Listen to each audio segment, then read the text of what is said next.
So what do you do if you're stuck inside for a while? Well, you look through your stash and see what you've got and see if there's any interesting projects you can make.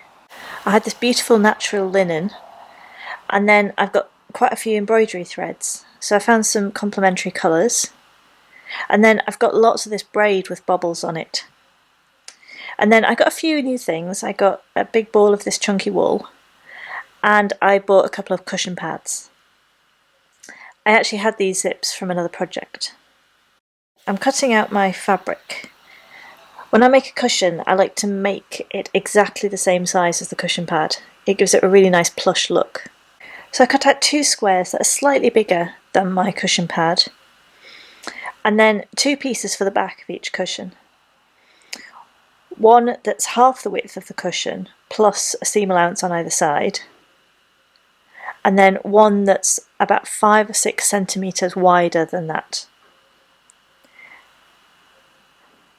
I'm going to create a little flap that covers the zip up, so that's why that piece is a little bit wider.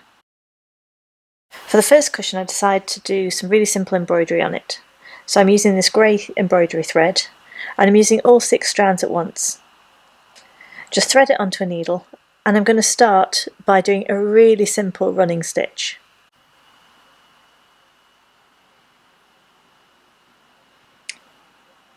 So I tied a knot in the end and come through the fabric from the bottom to the top.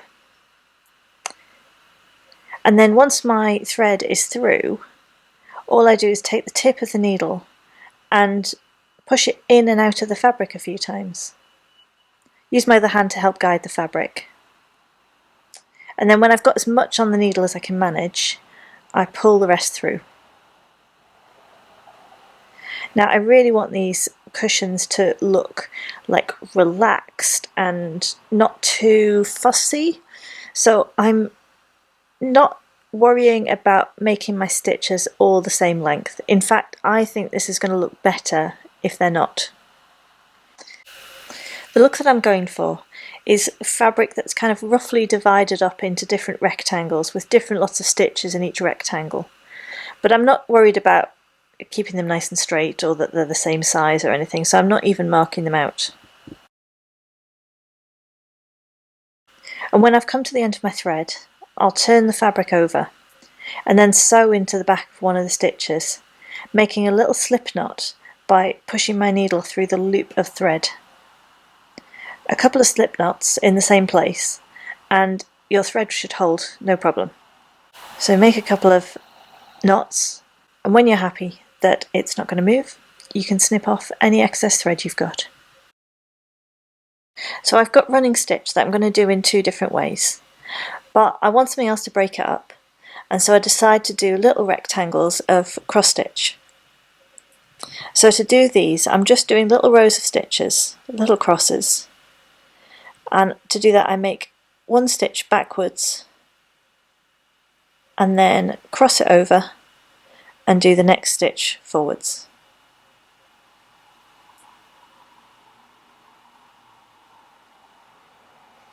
I'll show you that again. So cross over, make 1 stitch backwards, making a little kind of box shape, and then the next stitch forwards.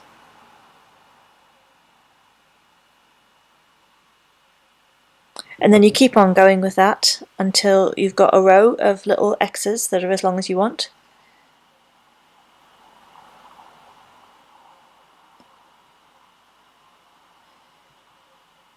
And then when you want to make your next row, instead of doing 1 stitch backwards and 1 stitch forwards, you do 1 stitch to the side.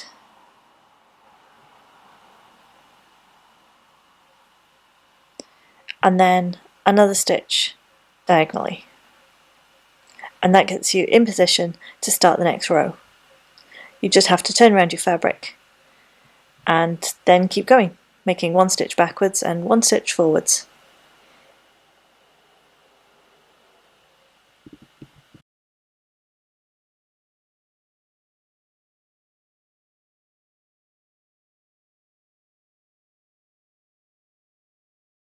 And I'm just going to keep on sewing until I've filled all my fabric right up to that seam allowance with little stitches. Took me about 3 skeins of thread to complete this, but I'm really happy with it. For the next cushion I want some texture, so I'm going to use some of this chunky yarn. I'm just going to cut strips of it that are the same width as my cushion, and then I'm going to use a couching stitch to hold them in place. I've got some black embroidery thread for this, and again I'm using all 6 strands at once. And this is really simple. All you do is bring the needle up at one side of your yarn and then bring it back down the other. Up on one side and then back down on the other, and that will hold it all in place. I'm going to make a little pattern here where I do 3 stitches fairly close together and then leave a bit of a gap and then do the next 3 stitches. But you can do any combination you like, and you can use different coloured threads and get a really nice effect with this.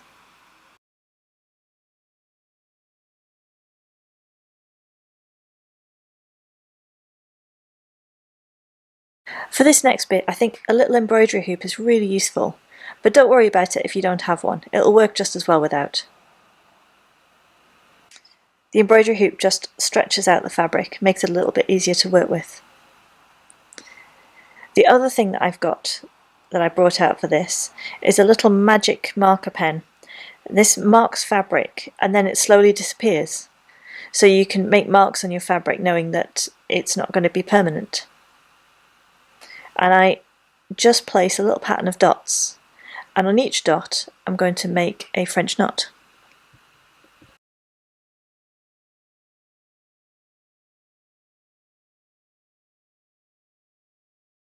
To make the knot, you push your needle up from underneath,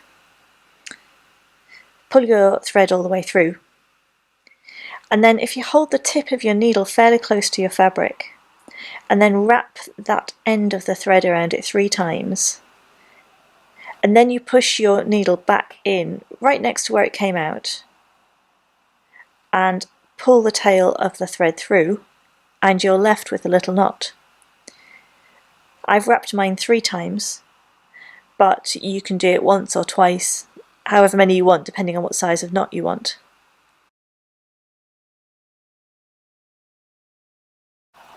You want to pull your threads reasonably tight so that you don't get a little mess on the top, but not so tight that you can't get the needle through.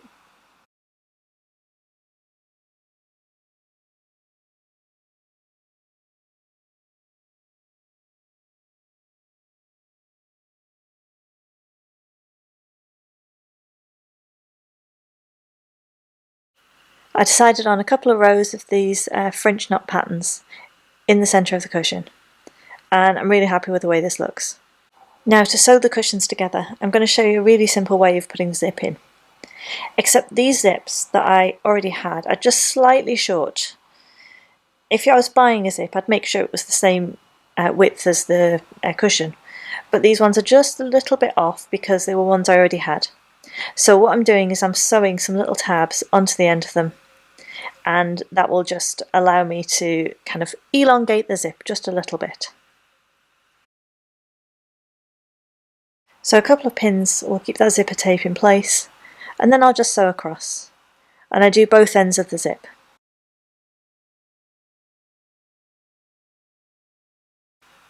And then this is the back of my cushion, and I want to finish off these seams in the centre. Now I've got an overlocker, so I've finished with the overlocker, but you don't really need to do this step, and if you want to use some pinking shears or just a zigzag stitch along the edge, that would be absolutely fine. So now I turn my zip so that the head of the zip is facing the fabric, and I start to pin it to the fabric, making sure it's an equal distance away from that finished edge, and so that my line of stitching will be 1.5 centimetres in from that edge. So now when I can flip the zip over, I can just check that it'll be the right way round when it's finished. So I changed to my zipper foot. It's a slightly narrower foot and it's got a couple of little notches in it, and you sew through the notches and it just allows you to sew really close to the teeth of the zipper.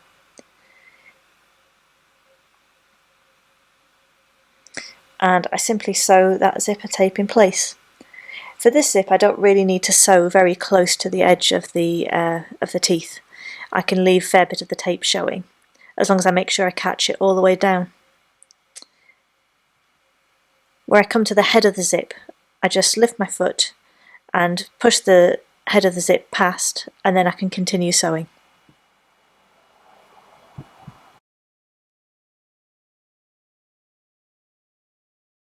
So now I can position my second piece.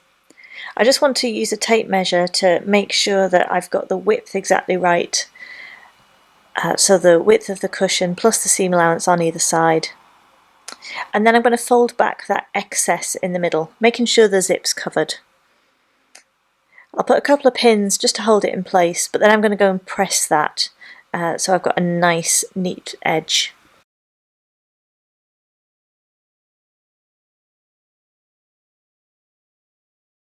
So now it's all pressed and I can place it, and when I'm sure that it's in exactly the right place and everything's nice and straight, I'll put a couple of pins right down that edge, the folded edge there, and that'll hold the whole thing in place.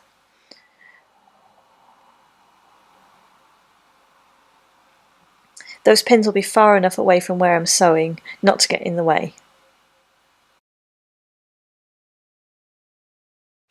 So now I can flip it over, and I've got one edge of the zipper tape that's not sewn down. So now all I need to do is simply sew along that second edge.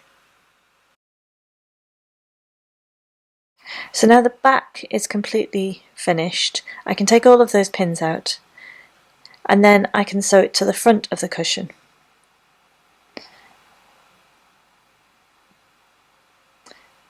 So I place the back and the front right sides together and simply line up the edges. This cushion I can just sew all the way round. You want to make sure that you've left your zip open a good way before you sew it, otherwise you won't be able to turn your cushion through.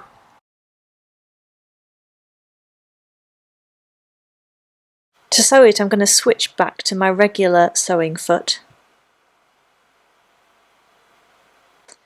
And then I've left a very generous 2.5 centimetres seam allowance all the way around the outside of the cushion. I'm going to start in one corner. I'm going to sew backwards and forwards a couple of times, and that will just help to reinforce that starting stitch. And then I'm going to sew all the way around. When you come to your zip, you can sew right over that zipper tape.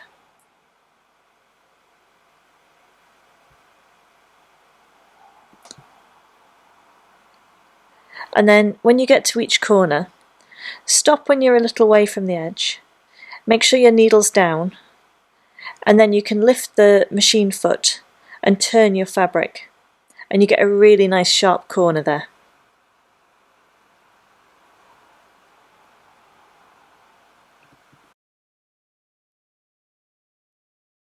So I've finished my seams again. You can finish yours however you like.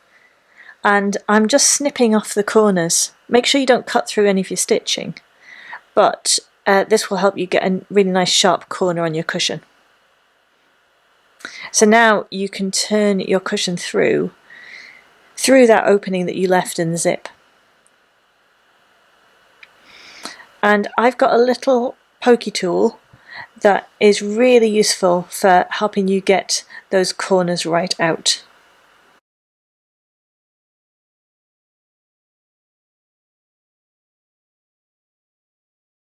And that's it finished, pretty much. For the second cushion, I decide I want a little bit more decoration. So I've got this tape that has these little bubbles on it, and I cut enough to go up each side of the cushion. I start measuring and make sure that I'm pinning it so that my stitching line will be 2.5 centimetres in. And then any bubbles that are going to end up in the seam allowance, just snip them off. I sew just outside of that line, just to hold it in place. And then I can put those two bits of cushion right side together again. Now, pinning this on the sides is a little bit tricky because the bubbles want to push everything out of the way. So all you need to do is to make sure that your edges of your fabric line up really nicely. And you can feel the tape through that fabric with your fingers. And when you've sewn it, you get a really nice finish on the edge with that tape and the little bubbles sticking out. The first cushion I decide isn't quite decorative enough, so I want to use some of this chunky yarn and make some tassels. I'm going to make 4 and sew one on each corner. So I've cut a little bit of cardboard and I use this to measure how long my tassel is going to be. And then I simply wrap my yarn around the cardboard. Make sure you do it the same number of times for each tassel so you know they're the same size. And snip it off. And then I'm going to use this embroidery thread again. I've run out of the grey, so I'm using the slightly lighter colour. I'm going to use a little bit and push it through underneath all of the threads of yarn and then tie it in a knot. That's going to keep the head of my tassel really close together. Tie it as tightly as you can manage. And then you can use a nice sharp pair of scissors to cut through your tassel ends. And then we're going to gather it together. I like to thread my embroidery thread onto a needle again for this. Sew a couple of times through the top. And that will keep your thread nicely in place, so you can pull on it quite tightly.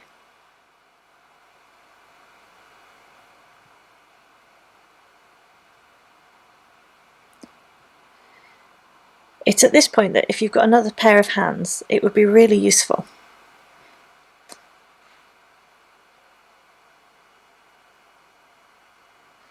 And then I begin to wrap my thread around the tassel, pulling fairly tightly and trying to keep it neat and even.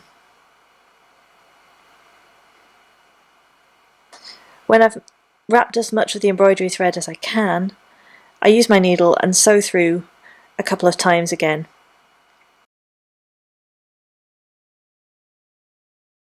The final time, I'll push my needle straight down into the body of the tassel and snip off any excess.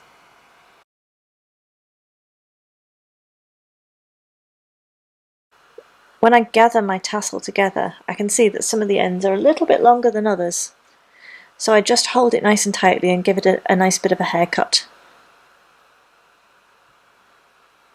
And that'll make it all look really neat.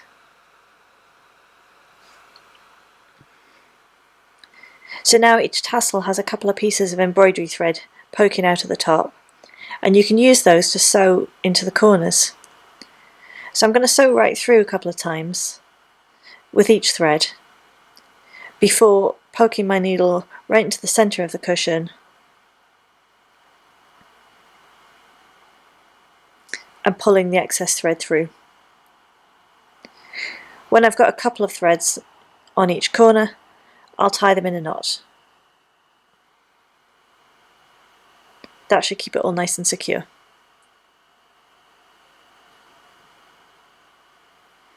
And that's it. I'm really pleased with the way these turned out. They look really nice and fat and plump with their cushions inside them. And I'm really liking this neutral colour scheme and the natural fabrics. So thanks very much for watching. I really hope you enjoyed that. If you make one of these, I'd love to know, so leave a comment down below. I make new creative content every week, art making and sewing videos. If you'd like to see more, then please do subscribe. And if you like this video, please give it a thumbs up. It really helps me out. I look forward to seeing you all in the next one. Thanks, bye.